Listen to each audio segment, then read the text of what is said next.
भाई और भाभी के साथ रहती थी। मेरी उम्र 23 साल की हो चुकी थी।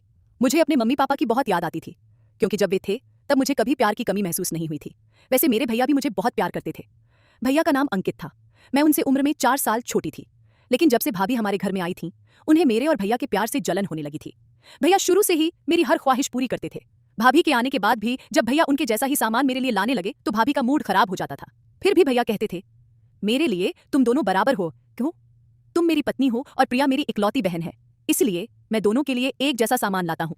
भैया ने भाभी से हमेशा साफ साफ कह रखा था कि मेरी बहन के साथ कभी गलत बर्ताव करने की कोशिश मत करना। मैं अपनी बहन से बहुत प्यार करता हूँ। इस बात से भाभी थोड़ी दबी दबी सी रहती थी। मेरे भैया सचमुच बहुत अच्छे थे। भाभी का नाम मोहिनी था। भैया और भाभी की शादी प्यार से हुई थी। भैया ने खुद उन्हें पसंद किया था। भैया ने मुझे अपनी दादी के साथ रिश्ता लेकर भेज दिया था, लेकिन भैया भाभी का रिश्ता तय होने के 6 महीने बाद ही दादी भी इस दुनिया से चली गई थी। मेरे मम्मी पापा की मृत्यु 7 साल पहले हो चुकी थी। उनके जाने के बाद भैया ने मुझे बहुत प्यार दिया। मुझे अपनी भाभी से भी बहुत उम्मीदें थीं, लेकिन भाभी ने मेरी किसी उम्मीद को पूरा नहीं किया। फिर भी वे इतनी बुरी भी नहीं थीं। जिंदगी जैसे तैसे चल रही थी। भैया ने मुझ पर कभी कोई पाबंदी नहीं लगाई। हमारा परिवार अच्छा खाता पीता था। भैया की नौकरी बहुत अच्छी थी। भाभी से घर का ज्यादा काम नहीं होता था और मैं भी ज्यादा काम नहीं कर पाती थी, इसलिए भैया ने घर में नौकर रखे हुए थे।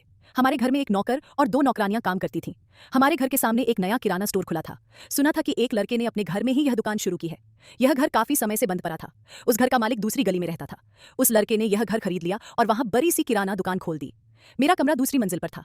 मैं दिन भर घर में बोर होती थी, इसलिए अक्सर अपने कमरे की खिड़की पर खड़ी होकर बाहर का नजारा देखती रहती थी। लेकिन पिछले कुछ दिनों से मेरे मामा की बेटी की शादी की तैयारियां चल रही थीं। इस वजह से मेरा घर से बाहर निकलना बड़ा ही खटा गया था। एक दिन मेरी नजर उस किराना स्टोर वाले लड़के पर पड़ी। वह बहुत अच्छा लगा। न जाने क्यों, उसे देखते ही मेरा दिल उस पर आ गया। मैं अक्सर खिड़की से उसे देखती रहती थी। वह मोहल्ले के कुत्तों का बहुत ध्यान रखता था। अपनी दुकान से ब्रेड निकालकर उन्हें खिला देता था। सुबह सुबह उसकी दुकान के बाहर कुत्तों का झुंड जमा हो जाता था। वह उन्हें ब्रेड खिलाता और वे चुपचाप वहां से चले जाते। मुझे ऐसे लोग बहुत पसंद थे जो दूसरों की मदद करते थे। मैंने देखा कि उसकी दुकान पर कई भिखारी भी आते थे। वह उन्हें कभी खाली हाथ नहीं लौटाता था। मैं उसे देखती रहती और मन ही मन मुस्कुराती थी। एक दिन मैं खिड़की से उसे बड़े ध्यान से देख रही थी। अचानक उसकी नजर मुझ पर पड़ गई। मैं फटाफट खिड़की से हट गई। उसके बाद उसने ध्यान देना शुरू कर दिया कि मैं उसे देखती हूँ। कभी कभी वह मुझे देखकर मुस्कुरा देता था। जब मैं घर से बाहर निकलती तब भी वह मुझे बड़े ध्यान से देखता था। शादी की तैयारियों के दौरान मैं तैयार होकर बाहर निकलती और फौरन भैया की गाड़ी में बैठ जाती। जब तक हमारी गाड़ी उसकी दुकान को पार कर आगे बढ़ती, वह मुझे देखता और मुस्कुराता रहता। न जाने ऐसा क्यों था। मैं उससे प्यार क्यों करने लगी थी? मैं उसे क्यों पसंद करने लगी थी? क्या वह भी मुझे पसंद करता था?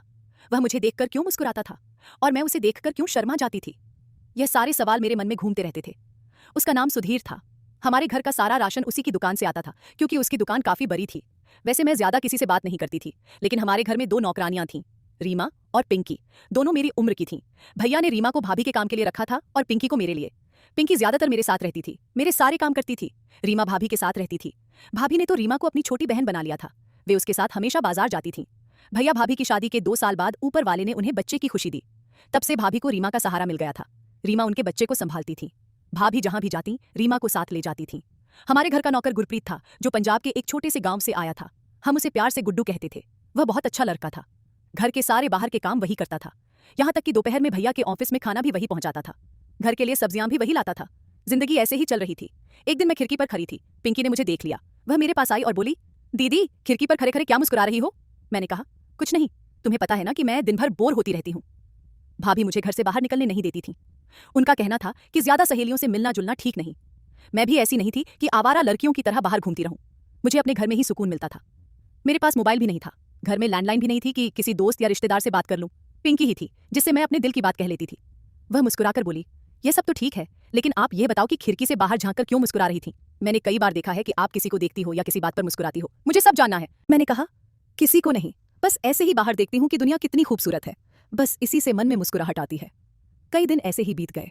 मैं और सुधीर एक दूसरे को सिर्फ नजरों से जानते थे। मैं उसका नाम जानती थी, लेकिन पता नहीं वह मेरा नाम जानता था या नहीं। उसके बारे में मुझे और कुछ नहीं पता था। एक रात भैया घर आए। हम सब साथ में खाना खा रहे थे और बातें कर रहे थे। बातों बातों में भैया ने बताया कि पड़ोस के शुक्ला जी के घर से न्योता आया है, हमें वहां जाना है। भाभी ने पूछा, क्या है उनके यहाँ? भैया बोले, उनके यहाँ बेटा हुआ है। वे अपने बेटे के जन्म की खुशी में एक छोटा सा प्रोग्राम कर रहे हैं। उन्होंने कहा है कि घर से सबको आना जरूरी है। शुक्ला जी का घर हमारे घर के ठीक बगल में था। वे अपना प्रोग्राम भी घर पर ही कर रहे थे। भाभी ने पूछा, प्रोग्राम कब है? भैया बोले, परसों है। भाभी ने कहा, परसों हम कैसे जा सकते हैं? आपको पता है ना कि परसों हमें मेरी बहन की सगाई में जाना है। फिर शुक्ला जी के यहाँ कैसे जाएंगे? 2 कास में बड़ा हो स्पष्ट पर गए। शुक्ला जी के यहाँ जाना भी जरूरी था क्योंकि वे हमारे पड़ोसी थे, और भाभी की बहन की सगाई में जाना भी जरूरी था क्योंकि वह भैया की साली थी। भैया यह सब सोच ही रहे थे कि भाभी बोली, आप इतना क्यों सोच रहे हो, मुझे अपनी बहन की सगाई में जाना है और आपको मेरे साथ चलना है। ऐसा करते हैं कि शुक्ला जी के यहाँ प्रिया पिंकी के साथ चली जाएगी, बच्चे की वजह से मैं रीमा को अपने साथ ले जाऊंगी, आप भी हमारे साथ सगाई में चलो, इस तरह दोनों जगह कोई ना कोई पहुंच जाएगा। भैया को भाभी का यह सुझाव ठीक लगा, लेकिन मैंने भाभी से कह दिया, भाभी आप तो जानती हो कि मैं अकेले कहीं नहीं जाती, मैं वहां अकेले कैसे जा सकती हूँ। भाभी बोली, अरे तुम अकेले कब हो, तुम्हारे साथ पिंकी जाएगी ना, और वैसे भी तुम्हें वहां 2-3 दिन तो रहना नहीं है, बस थोड़ी देर के लिए चली जाना, खाना खा लेना, 2-3 लोगों से थोड़ी बात कर लेना, फिर घर आ जाना।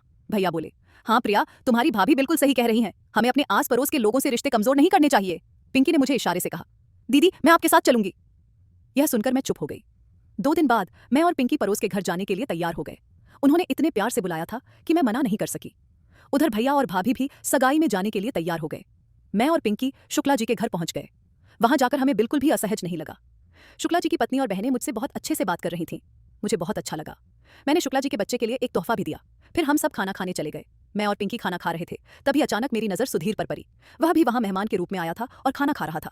उसे देखकर मेरे मन में खुशी की लहर दौड़ गई। आज मैंने उसे बहुत करीब से देखा था, वह सचमुच बहुत अच्छा था। जब उसने मुझे शुक्ला जी के घर में देखा तो वह भी मुझे देखकर खुश हो गया। ऐसा लग रहा था जैसे वह इशारों से मुझसे कुछ कहना चाहता हो। वहां ज्यादा लोग होने की वजह से मैंने उसे नजरअंदाज करने की कोशिश की, लेकिन अब मुझे यकीन हो गया था कि वह मुझसे प्यार करने लगा है। मैं भी तो मन ही मन उससे प्यार कर रही थी।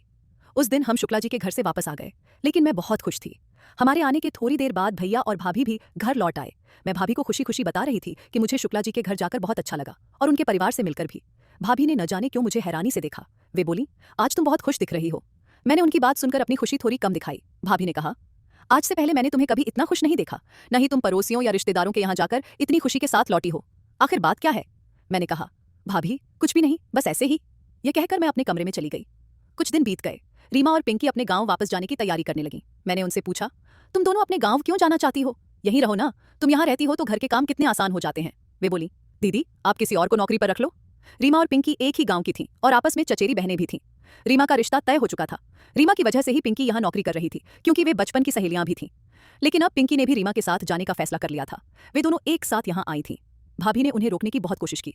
रीमा की शादी होने वाली थी, लेकिन पिंकी यहाँ अकेले नहीं रहना चाहती थी। दोनों ने भैया से अपनी तनख्वाह ली, सामान बांधा और अपने गांव चली गईं। उनके जाने के बाद मैं घर में पिंकी के बिना बहुत अकेलापन महसूस करने लगी। अब मैं अकेले कमरे में बैठी रहती और बार बार मेरा ध्यान सुधीर की ओर जाता। शुक्ला जी के यहाँ उसके इशारे मेरे मन में बार बार आते और मैं सोच सोचकर मुस्कुराती रहती। कई बार भाभी कमरे में आई और मुझे किसी काम के लिए आवाज दी, लेकिन मैं सुधीर के ख्यालों में खोई रहती।